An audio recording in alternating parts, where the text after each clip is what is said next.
Vamos a continuar nuestra serie de estudios acerca de el ministerio del Espíritu Santo en las vidas. Si usted no nos estuvo escuchando en los últimos días, quiero reiterar que estamos estudiando la obra del Espíritu Santo en la vida de los creyentes.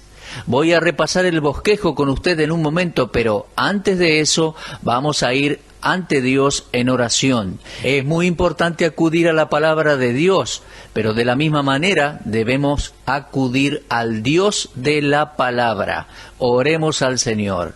Amado Padre, es para nosotros un privilegio poder llegar a tu trono de gracia en este día. Tú eres el Dios de gracia y misericordia, y te agradecemos por darnos libre acceso a tu trono. Sabemos que un día el trono será un trono de juicio, pero ahora es un trono de gracia, y queremos agradecerte por ello. Señor, te pedimos que tomes tu palabra y por el poder del Espíritu Santo, el autor mismo y maestro mismo de las Escrituras, que nos hables a cada corazón. Señor, si bien la audiencia es vasta y hay diferentes personas y necesidades, queremos pedirte que a través de tu palabra llegues al corazón de cada persona, supliendo así cada necesidad. Te pedimos ahora estas cosas en el nombre del Señor Jesús. Amén. Bueno, vamos a dar comienzo a nuestro estudio de hoy, pero vamos a retroceder un poco y vamos a ver, como lo prometí hace un ratito, el bosquejo de lo que hemos estudiado hasta ahora. Vamos a ver. En primer lugar, hemos visto que el Espíritu contiende. Lo vimos en Génesis 6:3, donde se lee: no contenderá mi espíritu con el hombre para siempre. En segundo lugar, vimos que el Espíritu Santo salva. Lo leímos en Tito 3:5. Nos salvó, no por obras de justicia que nosotros hubiéramos hecho, sino por su misericordia, por el lavamiento de la regeneración y por la renovación en el Espíritu Santo. En tercer lugar, hemos visto que el Espíritu santifica. Leímos en 1 de Pedro 1:2, elegidos según la presciencia de Dios Padre en santificación del Espíritu, para obedecer y ser rociados con la sangre de Jesucristo. Gracia y paz os sean multiplicadas. En cuarto lugar, hemos visto que después de santificarnos, el Espíritu nos sella. En Efesios 1:13 hemos leído: en él también vosotros, habiendo oído la palabra de verdad, el evangelio de vuestra salvación, y habiendo creído en él, fuisteis sellados con el Espíritu Santo de la promesa.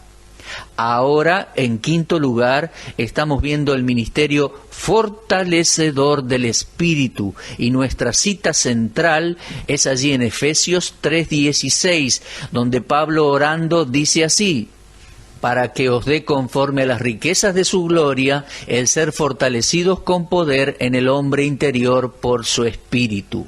Entonces, el Espíritu Santo es el que nos da fuerza y poder.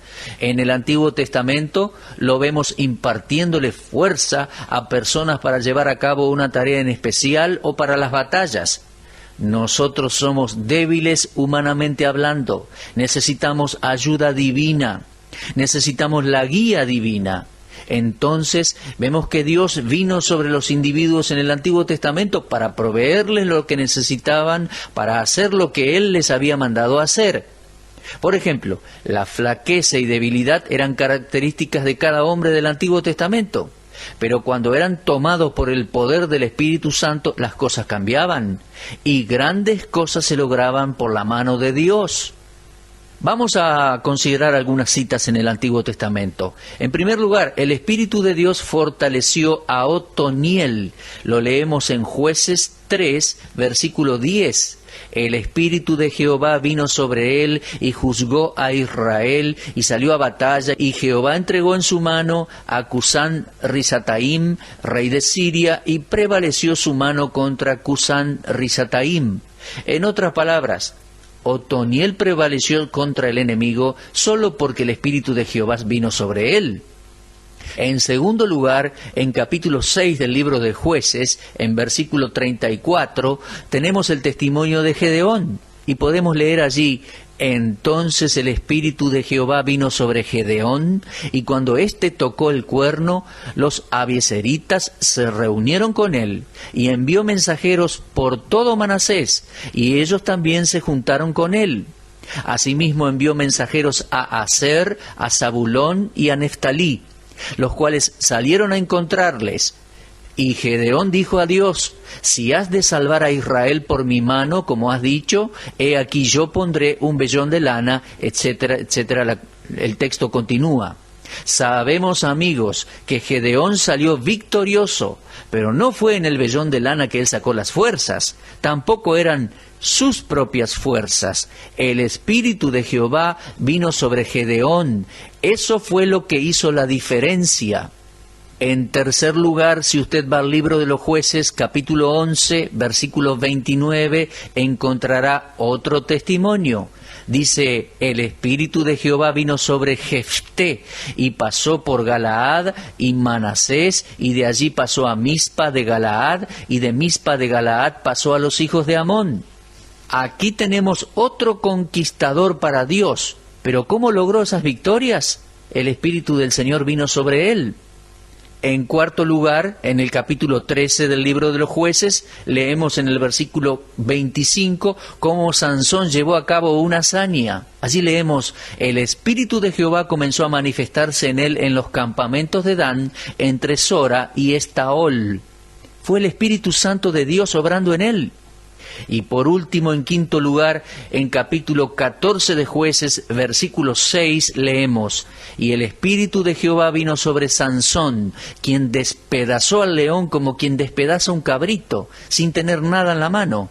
Y el Espíritu de Jehová vino sobre él, y descendió a Ascalón, y mató a 30 hombres de ellos, y tomando sus despojos, dio las mudas de vestidos a los que habían explicado el enigma. ¿De dónde sacó esas fuerzas? Del Espíritu Santo de Dios. Muy bien, mis amigos, tanto usted como yo podemos tener las fuerzas que necesitamos si lo queremos así. La promesa de poder en el Espíritu está en las palabras del Señor Jesucristo antes de ascender al cielo. Él dijo en Lucas 24:49, «He aquí, yo enviaré la promesa de mi Padre sobre vosotros, pero quedaos vosotros en la ciudad de Jerusalén hasta que seáis investidos de poder desde lo alto». Ahora, ¿por qué el Señor Jesús le dijo a sus discípulos que esperen a ser investidos de poder? Bueno, Él los había comisionado como ministros, como predicadores y misioneros, llevando el Evangelio. Pero ellos no podían hacer estas obras y labores especiales que el llamado les demandaba por sus propias fuerzas. No. No hay duda de que el Salvador estaba refiriéndose al Espíritu Santo al decir que serían investidos de poder, porque es a través del Espíritu de Dios que los dones son dados y ejercitados. En el Antiguo Testamento el Padre prometió enviar a su Espíritu. Eso lo podemos leer en Isaías 44:3. Y la tercera persona de la Trinidad es el poder del cual Cristo habló. El mismo que vino en Pentecostés, Hechos capítulo 2, y que está morando en este momento en la vida de cada creyente, Él es la fuente de poder ilimitado para aquellos que buscan obedecer el mandato de Cristo y ser sus testigos. Luego vemos una palabra de confirmación justo antes de que Cristo ascienda a los cielos. El Señor Jesús dijo allí en Hechos 1:8, «Recibiréis poder». Ahora bien, Él no dijo, recibiréis poder cuando se gradúen de la universidad o cuando obtengan su título en el seminario. No, Él no dijo, recibiréis poder si tienen un buen parecer y cantan bien. No dijo, recibiréis poder si tienen la habilidad de escribir. No. Él dijo, recibiréis poder cuando haya venido sobre vosotros el Espíritu Santo, y me seréis testigos en Jerusalén, en toda Judea, en Samaria y hasta lo último de la tierra. En este versículo el Señor dejó bien en claro que el poder necesario para llevar a cabo la gran comisión es la persona del Espíritu Santo. El Espíritu de Dios viniendo sobre ellos y haciendo su habitación o morada. La ascensión de nuestro Señor no fue el final de la predicación del Evangelio, sino que marcó un nuevo comienzo, el comienzo de una nueva dispensación, la dispensación de la gracia de Dios, la dispensación del Espíritu Santo de Dios. Cuando hombres y mujeres, fortalecidos por el Espíritu Santo, llevarían el Evangelio hasta las partes más remotas de la tierra. Se trata de la función señalada del Espíritu Santo de Dios para permitir que el pueblo de Dios lleve a cabo esta labor. Nuestro Señor trasladó la atención de sus seguidores, de sus ambiciones personales y nacionales, a la obra misionera, una tarea que muy difícilmente se podría haber llevado a cabo si el Espíritu Santo no venía. Cada vez que tengo en este estudio y me siento frente a este micrófono para enseñarles a ustedes, me invade un sentimiento de debilidad. Me pongo nervioso. Mi dependencia es en el Espíritu Santo. No dispongo de la personalidad que se necesita para ser un ministro del Evangelio. Hubiera fracasado en el ministerio hace tiempo ya, de no ser porque el Espíritu Santo morando en mí me capacita y me da las fuerzas necesarias para seguir adelante. Ahora, mis queridos oyentes, la dispensación no ha cambiado, como tampoco ha cambiado nuestra responsabilidad como cristianos. Nosotros estamos en este mundo para llevar testimonio de la persona y obra del Señor Jesucristo. Y si no estamos experimentando éxito en esta área, es porque estamos ignorando al Espíritu Santo. Las palabras del Señor Jesús en Hechos 1:8 dan la nota para el resto del libro de los Hechos.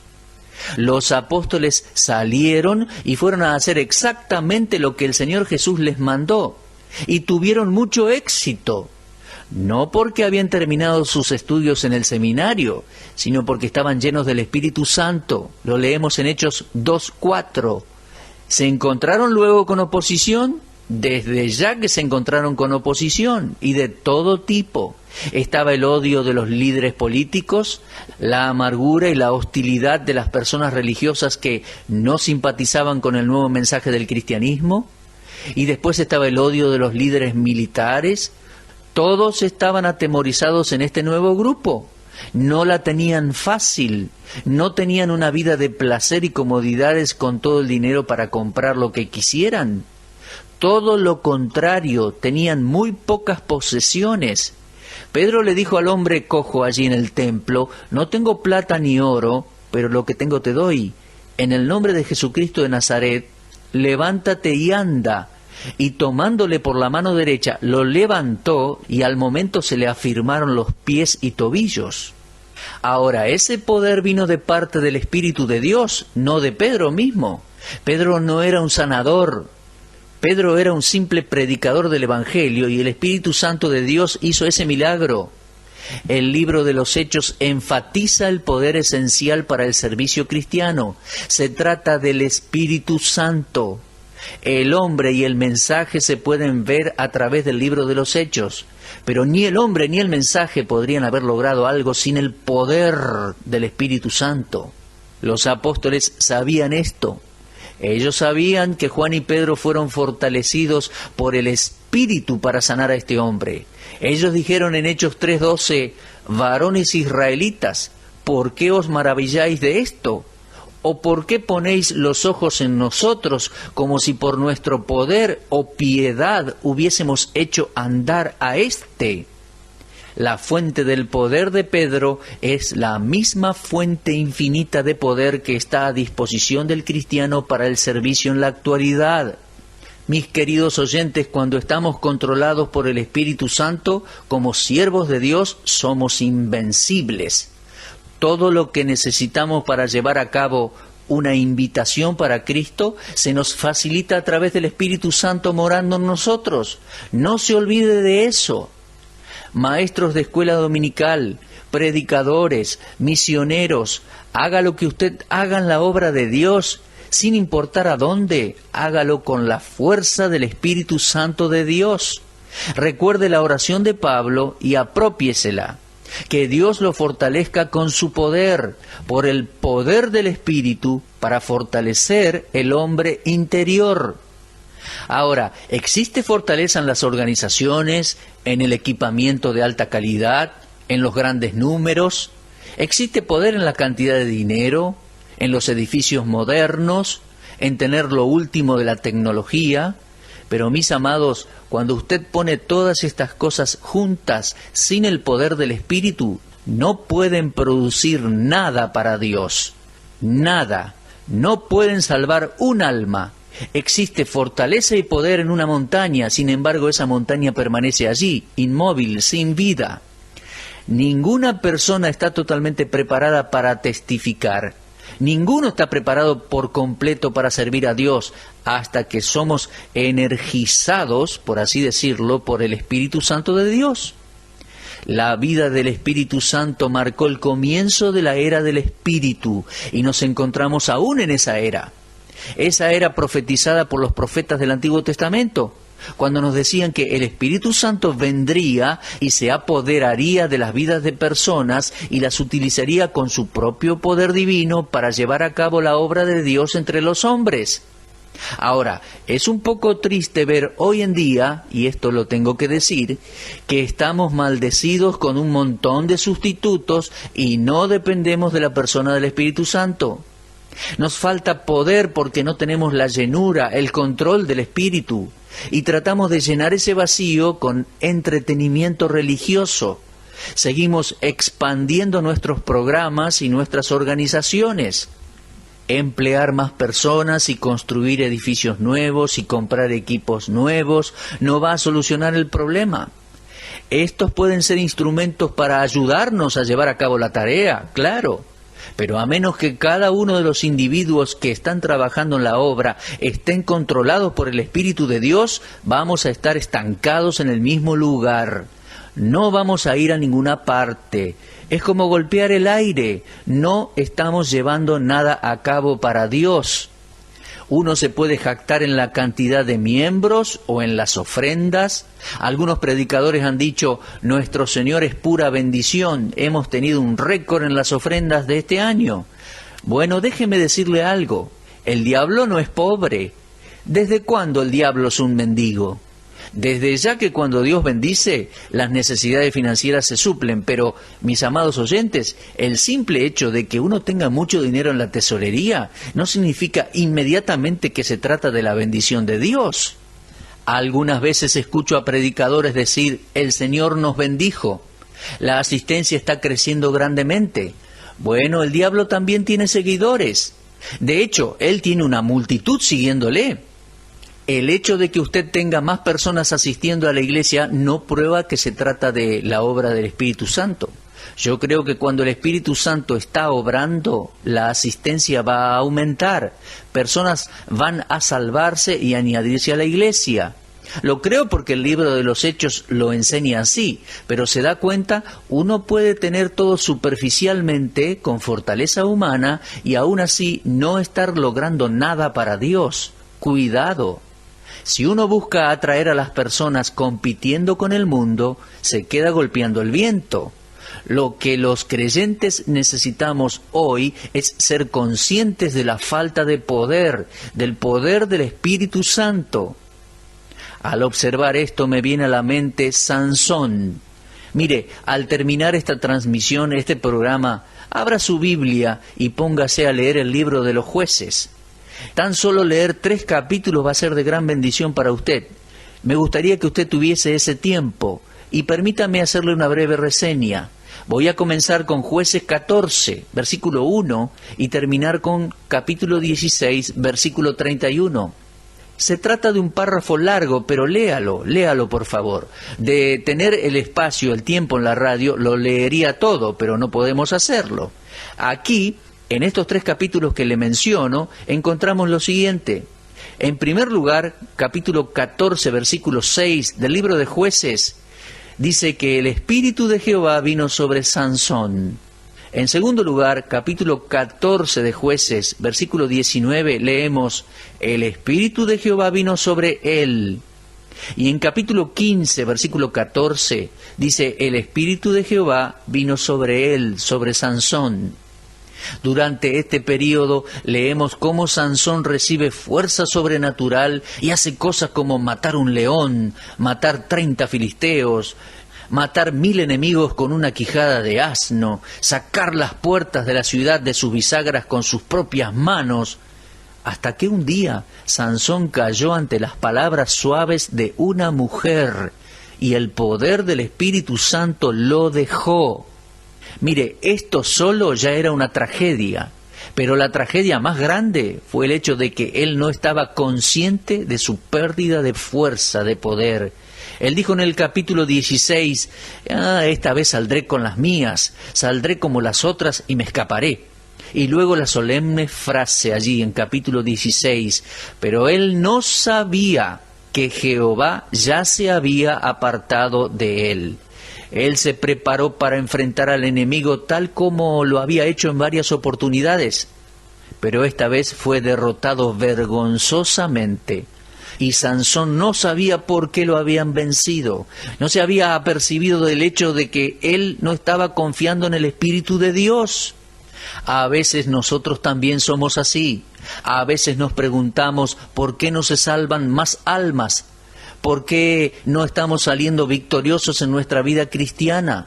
Nos preocupamos y no confiamos en Dios. No somos efectivos en nuestra vida de oración. No tenemos celo en cuanto a dar a la iglesia o a la obra. Déjeme darle una razón del por qué no. El poder del Espíritu de Dios no está con nosotros y nosotros no lo sabemos, no nos damos cuenta. Ese poder se ha apartado de nosotros y nosotros no lo sabemos. Esa es una tragedia. Bueno, no necesitamos repasar más la vida de Sansón para ver lo que pasó. Mire, el brillo de una vida controlada una vez por el Espíritu puede terminar en las tinieblas absolutas. Él rompió la pared de separación entre su alma y el mundo y perdió toda fuerza espiritual. Que Dios humille nuestros corazones, que nos ponga de rodillas y nos mantenga así hasta que nuestros pecados sean confesados y una vez limpios, poder ser nuevamente controlados por el Espíritu Santo, el cual nos da el poder para ir y hacer todas las cosas que Dios quiere que hagamos. Lo que sea que Dios ponga en nuestras manos para hacer, no tiene por qué ser algo espectacular. Es posible que usted haya sido llamada a ser un ama de casa. ¡Qué gozo! ¡Cuánta satisfacción que trae ser un ama de casa con la bendición de Dios y el control del Espíritu Santo! Ya sea lavando ropa, cambiando los pañales del bebé, haciendo la comida o lo que sea, usted lo hace con gozo y Dios le da las fuerzas. Tal vez en su caso usted esté frente a una computadora todo el día y el trabajo se vuelva tedioso. Bueno, mi amigo, si usted comienza el día controlado por el Espíritu de Dios, tomando de su fuente de poder, usted podrá encarar el día de otra manera, con otra perspectiva, y lo terminará con un corazón más feliz. Un versículo que me encanta es 1 de Juan 4:4. Se ha transformado en los últimos años en uno de mis favoritos, y dice, porque mayor es el que está en vosotros que el que está en el mundo. Una vez, no hace mucho tiempo, viajé a otra ciudad para una conferencia bíblica. El pastor que me invitó me alojó en un hotel muy lindo, muy lujoso. Yo no hice ninguna pregunta cuando me llevaron al hotel, pero cuando él se fue, noté que en la puerta del hotel tenían los precios y una habitación salía $300 por noche, tan solo por dormir allí. Y yo pensé, bueno, si bien no estoy pagando, es el pueblo de Dios que está pagando por esto. Así que me puse a revisar el cuarto a ver por qué razón esa habitación salía tan cara. Luego llamé al pastor para que me lleve a otro lugar, ya que me parecía demasiado caro. Entonces el pastor me contestó, no te hagas problema, el gerente del hotel le da a nuestra iglesia un descuento del 50%. Uno no puede conseguir un hotel decente por el dinero que estamos pagando por este, así que disfrútelo. En ese momento me vino a la mente ese versículo en el que Pablo dijo, he aprendido a vivir con poco y con abundancia. Bueno, hay veces que en mi ministerio he aprendido a vivir humildemente, pero esa semana fue de mucha abundancia. Y al investigar esa habitación me percaté de que había televisión por cable y había 3 canales pornográficos. Al regresar a casa le conté a mi esposa y a mi cuñado que estaba presente y les dije, nunca antes había estado en un hotel así, a donde tuvieran televisión por cable y canales pornográficos. Mientras contaba esto, mi hijo me miró y me dijo, ¿y los miraste? A lo que le repliqué, no. Y luego mi esposa me preguntó, ¿estuviste tentado? A lo que le repliqué, sí. Si te digo que no, estaría mintiendo, pero puedo decirte la verdad porque no los miré. No los miré porque disponía de los recursos del poder del Espíritu Santo, porque mayor es el que está en nosotros que el que está en el mundo. Pablo oró para que usted tenga esa fortaleza, y yo también. Que Dios nos ayude a orar por ello y a aplicarlo a nuestras vidas cotidianas. Muy bien, se nos terminó el tiempo por el día de hoy. Bueno, si Dios lo permite, será hasta entonces. Los espero.